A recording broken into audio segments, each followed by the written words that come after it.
본다는 것은 다 내 안에서 일어나는 현상입니다. 이 현상을 대부분 다가 밖에서만 생각을 한다는 거예요. 그러니 내 안에서 무엇이 일어나는지를 모르니 그때부터 화가 시작되고 불면이 시작되고 우울이 시작되는 거예요. 그 불면과 우울증이 또 싫어서 더 밖으로 나간다는 거죠. 그리 되면 그게 더 커진다는 거예요. 그러니 자살을 하거나 또 기타 술에 의존을 하거나 또 정신과 치료를 받거나 이렇게 가는 거라는 거예요. 이거를 내 안에서의 느낌을 자꾸 찾고 찾은 것을 자꾸 만들어내야 돼요. 느껴야 한다 이 말이에요. 그러면 이것을 찾고 느끼는 것을 사범은 봄이라 했는데 이거를 구체적으로 어떻게 볼 것이냐는 거죠. 지금 여러분들이 본다 이러면은 대상이 있어서 사범을 보면 아 사범이구나 이래 알지만 지금 눈 감고 앉아서 나를 봐라 나를 느껴라면 뭘 느끼겠냐는 거죠. 느낄 게 없어요. 근데 사부님은 느낄 수 있다라고 얘기해요. 이거는 뭐부터 시작을 하냐면 볼 수 있느냐면 기운을 찾는 거예요. 기운. 길을 찾으면요 몸이 보이고 마음이 보이고 감정이 보이고 다 보이는 거예요. 지금 사람들이 그 본다는 것에서 기운을 뺐기 때문에 전부 다가 막연하게 참선을 하고 또 막연하게 마음 공부를 하고 있다니까. 이 기운을 우리는 꼭 찾아야 한다고 봅니다. 지금 여러분들이 건강을 안다고 그러면 뭘 알겠어요? 그 건강을 아는 데는 바로 기운을 알면 알 수 있는 것입니다. 그게 어떻게 되냐면 여러분 몸에서 기운을 다 느끼는데 그 기운을 느끼는 것이 뭐예요? 수기와 화기를 느끼면 내 몸 안의 건강을 그대로 알 수 있다니까. 지금 여러분들이 몸이 나빠지는 것이 대부분 다가 화기와 수기 때문에 그래요.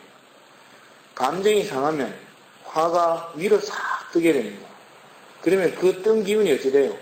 내 몸에서 어떠한 에너지의 흐름을 흐트려 버립니다. 그러니까 몸이 냉해지고 머리는 열받아지는 거예요. 그러면 되잖아요. 그 냉함이 지속되면은 그 부분이 제일 약해져요. 그러려면 거기에 지병이 생겨요. 그 지병이 어찌합니까? 더 많이 나빠져가는 거예요. 그 나빠짐이 결국은 나를 사망케 하거나 엄청난 고통을 주게 된다는 거죠. 그래서 이 기운을 터득하고 아는 것, 이게 내 몸을 아는 것이라니까. 그 다음에 또 이 기운을 터득하게 되면 여러분들이 뭘 알게 되나요? 마음이라는 걸 알게 된다니까. 이 마음이라는 거는 어떻게 아느냐 하면 지금 내가 기분이 아주 안 좋아요. 지금 막 화난 표정으로 있을 때 여러분들이 저를 보고 말하는 게 뭔지 압니까? 아, 사부님 어디 안색이 안 좋으세요? 분위기가 왜 이렇게 설렁합니까? 이런 얘기를 한다니까. 하면 내가 어떠한 화가 났다, 열받았다라고 얘기를 하지 않지만 그 기운의 파장 때문에 그러한 현상을 한다니까.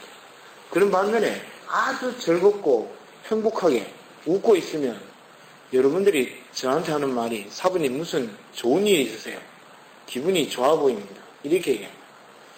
이것이 바로 마음에서 파생되는 기운의 현상 때문에 그래요. 그래서 여러분은 이 기운을 봄을 가져야 합니다. 소인은 육안으로서 보고 판단하고 대인은 바로 내 몸에서 느껴지는 그것을 봄으로써 사리 분별 판단을 지혜롭게 할 수 있는 거예요. 그래서 대인은 시시비비에 들지 않는 겁니다. 이 수련은 지금 여러분들의 감각을 회복하는 수련이에요. 지금 아까도 얘기했지만은 손바닥에 화상을 입어서 이게 더러운지 깨끗한지 이게 좋음인지 나쁜지도 모르고 지금 만지고 있는 거예요. 근데 이 기운의 손바닥의 기운이 촉감이 살아나면 더러운지 나쁜지 이게 차가운지 뜨거운지를 구별하기 시작한다. 그럴 때에 거기로부터 생기는 상처와 아픔을 줄일 수가 있다니까. 지금 여러분들의 마음에 또 여러분들의 몸에 그 기운이 다 죽어 있어요. 그러니 그 감각이 죽어 있으니 내가 하는 말 한마디, 내가 생각하는 생각 하나, 이것이 지금 무엇이 옳은지, 무엇이 나를 해치고 있는지, 또 상대에게 무엇이 비수를 꽂고 있는지를 모르고 있어요. 그러니 행하는 대로, 느낀 대로 막 살고 있으니 전부 다가 칼과 창을 가지고 사는데, 네 한 번 찌르면 내 두 번 찌르겠다. 또 네 한 번 막 두고 보자. 이런 식으로 사니 전부 다 살벌하라. 이제는 내 마음의 감각을 살려내야 해요. 저는 이것을 감각 회복, 기운 회복 운동이라고 해요. 제가 이 수련을 지금 전개해가고 그래서 이 청춘을 바쳐서 우리 스승님의 뜻을 이어서 이끌어가고자 하는데 이 기운을 회복하자는 것입니다. 지금 이 기운 회복이 새마을 운동처럼 나는 일어나야 한다고. 잘 살아보세요 할 때 서로가 잘 살 수 있는 일이거든요. 지금 있잖아요. 내 한마음에 호흡으로서 내 몸 안에 기운을 살려내면 의사와 병원에 그렇게 의지하지 않아도 내 주관대로 나를 관리할 수가 있고요. 또 말 한마디를 내는데 상대를 찌르지 않고요. 또 그 찌르지 않으니 결국은 내 몸 안에 온화한 기와 따뜻한 기운을 만들면 하는데 전부 다가 상대를 찌르면서 나에게 칼과 같은 송곳으로 기운으로서 마음으로서 찌르고 있다 이 자신을. 이게 자해하는 일입니다. 그래서 이 수련은 제가 우리 스승님의 뜻과 저희 뜻이 이 전 국민이 아니라 전 인류가 기운 감각 회복 운동을 통해서 자기 자신을 살려내야 한다고 합니다. 이 살아남이 결국은 종교와 종교, 이념과 이념, 너와 나, 부부와 처자식 간 모든 간에 어떠한 화합하고 조화로움, 따뜻함을 나눌 수 있는 장이 되는데 지금 사람들은 이걸 잃어버렸어요. 그래서 지금 여러분들이 진짜 잘 사는 것이 무엇인지를 바르게 판단하고 바르게 느껴야 돼요. 돈이 아무리 많아도 있잖아요. 결국은 밥 3끼 더 이상 못 먹어요. 집이 아무리 많아도 있잖아요. 잘 때는 방 한 칸밖에 못 잡니다. 그래서 가진 사람은 가진 것으로서 행복하고요. 없는 사람은 없어서 행복해야 돼요. 이것이 전부 다가 감각이 살아있지 않기 때문에 그래요. 없는 사람은 맨날 있는 사람을 욕합니다. 더러운 새끼 저거는 무슨 복이 많아가 부모를 잘 만나가 저렇게 살고 있는. 또 돈 많은 사람은 욕하는 줄 압니까? 저 새끼 저거는 저 모양으로 살이 저리 가난하게 살지. 이렇게 빈정대고 있대요. 그러니 칼날같이 싸우는 거예요, 서로가. 이제는 있는 사람은 있게끔 인정을 해주고요. 없는 사람은 없는 것을 인정을 해야 돼요. 그리 해야지만 이게 살아나는 거예요. 이게 봄이다, 이 말이에요. 내 마음에서 느껴지는 것, 또 내 마음에서 볼 수 있는 힘이란, 이 힘이 결국은 나를 살리는 얘기예요. 나를 살리는 것이 민족을 살리고 사회를 살리는 얘기예요. 그래서 여러분들이 수련을 진짜 하는 이 자체가 결국은 나를 위하는 일이지만 결국은 내 가정을 위하는 일, 내 사회를 위하는 일. 그래서 이 감각, 기운 회복 운동을 여러분들의 동참을 통해서 진짜 뜻 있는 사람들이 더 많아져서 행복할 수 있는 장을 교회의 부흥회처럼 일어나야 이 사회에 따뜻함이 있고 내 자식이 나사로운 햇볕을 받으며 행복한 모습을 좀 찾지 않겠나 그리 생각을 합니다. 그래서 여러분들이 명문에서 단전, 단전에서 명문 호흡하는 이거 하나가 결국은 나를 보고 찾는 수련인 것입니다. 그래서 어디 가서 관법이나 그 다음에 관에 대한 것을 얘기를 하면 보는 것을 관이라 생각하면 이것만큼 어리석은 사람이 없습니다. 본다는 것은 항상 내 안에서 느껴지는 현상에 의해서 보는 것입니다. 이게 봄이에요. 내 안의 것을 보는 것.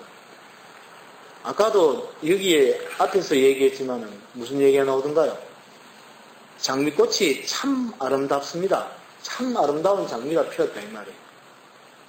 근데 아름답다고 하는 것이 눈이 아름답다는 것이 아니고 내 안에서의 어떠한 느낌이 아름답다라고 표현을 하는 거예요. 그 표현이 봄이다 이 말이에요. 봄. 이거를 깊게 새겨서 자기에게 느껴지는 그 느낌이 항상 옳음과 바름을 가질 수 있도록 노력하도록 그렇게 하시오. 달래 총괄 질문이 자기 안에서 일어나는 감정을 자꾸 보면 이게 관심이 내가 화가 왜 났는지 왜 질투가 나는지 봄입니다. 왜 자꾸 타나들어가는 봐야 합니다. 다시 말하면 연못이 하나 큰 게 있는데 이 연못을 휘젓는다 이 말이에요. 휘저어가지고는 연못 안을 볼 수가 없어요. 연못 안을 고요하게 그대로 두면 물살이 잔잔하게 자면서 개금이 착 가라앉아요. 그럴 때 돌이 보이고 그 다음에 해초가 보이고 그 다음에 송어 아니면 기타 금붕어들이 보이는 것입니다. 근데 여기에서 또 봄을 또 구별해야 합니다. 개금이 착 가라앉아서 봄을 이게 진정한 봄인데 이제 생각으로서 본다는 것은 하나의 지식화된 봄이 됩니다. 이 봄은 관념적이고 아상적인 봄이 됩니다. 이 봄은 힘을 가지게 돼요. 무슨 힘이냐 하면은 대립하게 된다 이 말이에요. 대립. 대립이라는 것은 서로 싸우게 된다 이 말이에요. 누구와 싸우느냐 하면은 내 안에서의 또 하나의 내 안에 그 흐름이 있다 이 말이에요. 그 흐름하고 싸우게 돼요. 다시 말하면은 지금 A라는 사람이 되게 미워요. 그럼 봄이라는 것은 미운 사람을 생각하는 것, 이것이 봄이 아니다 이 말이에요. 그냥 미운 사람이 있는데 그 미운 사람을 그대로 띄워놓고 그냥 가만히 미워한 사람을 느끼는 거예요. 그렇게 느껴서 파생되는 것은 연못에 개금을 깔아앉는 것과 같은 이치이고 내가 미워하는 감정을 그 사람을 왜 미워했고 그때 그 사람이 내한테 뭘 섭섭하게 했고 그래서 미워하고 그 사람이 어떻게 해서 뭐 저래서 이래서 미워한다라고 나는 미워하고 있구나. 이것을 봄이라 하는 것은 아닙니다. 그거는 전부 다 뭐냐면 자기에게 합리화된 봄을 가지는 것은 전부 다 아상에 불과한 거예요. 그 아상은 다른 미움을 낳는 하나의 어떠한 형태일 뿐이에요. 그거를 보게 되면 또 하나의 화를 축적하게 됩니다. 그 축적이 많아지고 많아지다 보면 터지는 거예요. 지금 여러분들이 아마 미운 사람이 하나 있으면 잠이 안 옵니다. 그날 그 미워한 사람을 끝까지 생각하면 어디까지 생각하느냐면 그 사람을 죽입니다. 내가 한번 보자. 언젠가는 그걸 확 죽여버려야지. 이 생각까지 간다니까. 이거는 봄이 아니라 아상의 형태로 몰고 가는 하나의 봄이 되는 것입니다. 이 봄을 구별해서 봐야 하는 것입니다. 이해 갑니까? 그럼 어떻게 해야 될까요? 연못에 깔아앉히면서 미운 걸 어떻게 해야 될까요? 그러니까 그 보는 방법을 얘기하자는 거죠. 그 얘기해서 제가 지금 하는 얘기를 쫙 늘어놓으면 맞구나 해서 그 형태를 따른다고 해서 보여지느냐 않냐면 그거는 사붐의 봄입니다. 사붐이 수련해서 이때까지 그것을 봤다 이 말입니다. 그걸 보는 것은 이때까지 사붐이 십수년 전부터 수련해오던 그 과정을 거쳐서 그 보는 눈을 가졌는데 여러분들은 십수년에 걸쳐오는 그 과정에 눈이 없이 사붐의 얘기를 들어서 본다는 것은 자기의 파생되는 자기의 문제, 자기의 느낌이 일어나지 않는다는 거예요. 근데 중요한 거는 뭐냐면은 이제 여러분들이 내적인 경험, 호흡적인 경험, 그 다음에 운기적인 경험, 대맥적인 경험, 소주적인 경험을 통해서 나에게 질문을 하면 그때 내가 봐왔던 것이 1년이 걸렸다면 여러분들은 하루 만에 그 1년의 과정을 땡길 수가 있는 거예요. 그러니까는 여러분들은 현재에 요구하는 답을 원해서가 되지 않아요. 답이라는 것은 공식과 이치와 어떠한 흐름이 있는 건데 답만 탁 알려줘 버리면 문제를 맞출 수 있지만 다른 형태의 문제가 오면 그걸 응용해서 풀어내질 못합니다. 여러분들은 또 나에게 무엇을 요구하느냐면 답을 또 요구하게 됩니다. 그 답을 나는 또 하게 됩니다. 이것이 지금 현재의 스승과 제자의 관계다 이 말이에요. 이 관계는 끝없이 물고 물리는 관계밖에 안 돼요. 이것은 진정한 스승과 제자의 관계가 아니라 진정한 스승과 제자의 관계는 스승은 답을 주는 것이 아니라 답을 찾는 방법을 주는 거예요. 그랬을 때에 스스로가 답을 찾게 되면 어찌 되겠어요? 다른 어떠한 문제가 생기더라도 그거를 응용해서 푸는 답을 가지게 되는 겁니다. 그럴 때에 스승보다 더 나은 행이 되고 법을 가지게 되는 거예요. 이것이 참 스승이라니까요.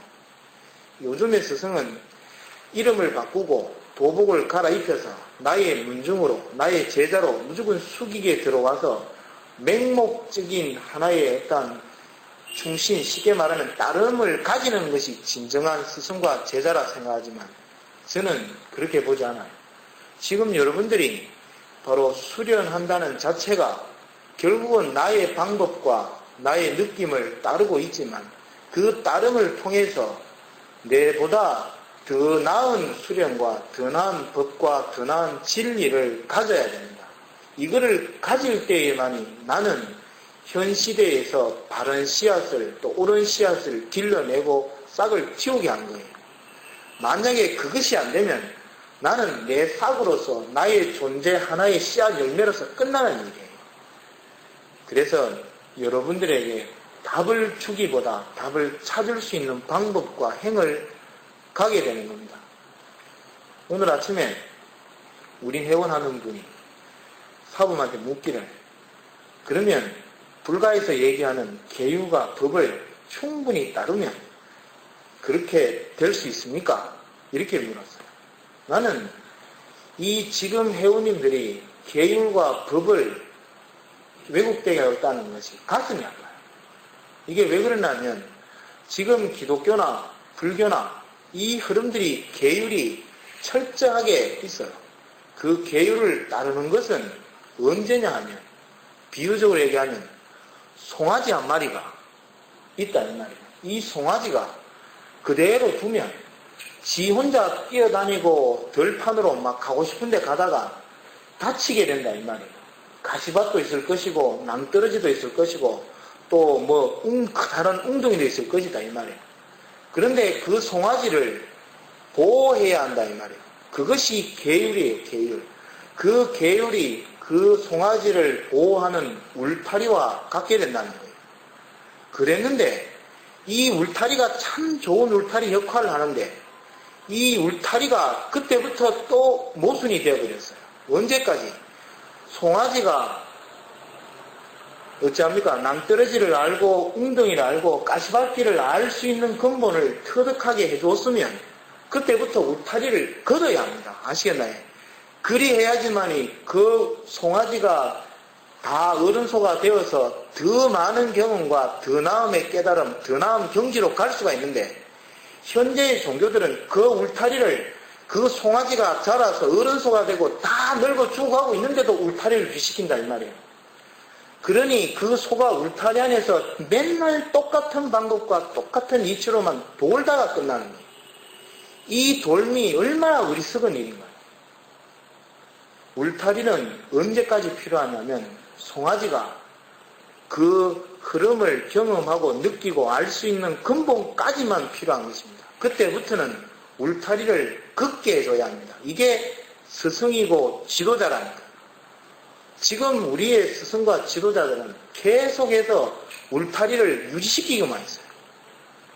그 송아지가 자라서 어른소가 되어서 그렇게 정성 들일 줄도 알고 법을 전할 줄도 알고 법을 느끼고 있는데도 너는 아직까지 더 어리다면서 울타리를 더 굳건하게 세우고 있어. 그래 이 습가와 같은 깨달음, 습가와 같은 성인이 나오냐 하는 거예요. 전부 다 못 나오는 거예요. 지금 불교와 기독교가 나온 지가 2000년, 3000년이 지났지만 그와 같은 사람이 못 나왔다는 것은 현재의 종교와 현재의 수행들을 반성해야 돼요. 이 종교를 진정으로 되짚어보고 재구성화해야 돼요. 이것이 진정한 수련입니다. 그래서 여러분들은 일정한 한 선에서 수련을 하다가 때가 되면 바로 모든 선을 개방한 선으로 넘어가게 되십니다. 그래서 이것이 참 수련임과 동시에 참 법을 전하는 이치입니다. 아시겠지? 그래서 다음부터 수련하실 때 좀 더 열심히 단디 할 수 있도록 그렇게 하십시오.